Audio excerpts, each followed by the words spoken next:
Hello दोस्त जीजा दुलारे सखी जीजा दुलारे हाय हाय रे सखी जीजा दुलारे शॉर्ट वीडियो के साथ बाद में ताड़ू हो दुख सहताड़ू हो बिना भैया के खुश इतना लागताड़ू हो घर में ऐसे मिले सेवारे हमर देवरा दुलारे आए हाय रे हमर देवरा दुलारे आए हाय रे हमर देवरा दुलारे। हम तो तर गईली हो सुनर बहन पौली हो हम तो तर गईली हो सुनर बहन पौली हो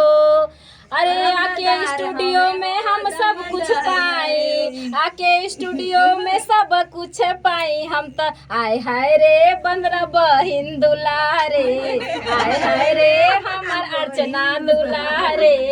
आए हाय रे हमर अनुपम दुलारे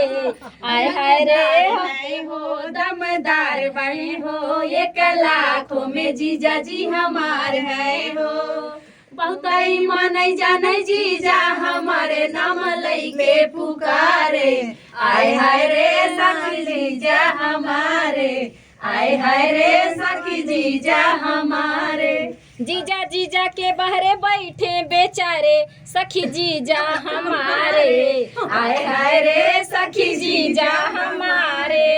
आए हाय रे सखी जीजा हमारे गनवा सुने तबो नाही पधारे सखी जीजा हमारे आए हाय रे सखी जीजा हमारे अरे हमार तिवारी जीजा हो यारे दुबे जीजा हो सुना तिवारी जीजा हो यारे दुबे जीजा हो कहाँ बड़ा लोगन हो हम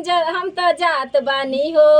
अरे गोरखपुर का हम तो टिकट कटाए अब तक हम जात बाटी आए हाय रे हम तो रोवत बाटी आए हाय रे हम तो रोवत बाटी। तो कैसा लगा आप लोगों को ये मनोरंजन से भरपूर गाना जाते जाते हम लोग ये गाना गा के जा रहे हैं वंदना बहन के स्टूडियो से और काफी मौज मस्ती हुई बहुत अच्छा लगा friends bye bye see you Radhe Radhe जय श्री कृष्ण।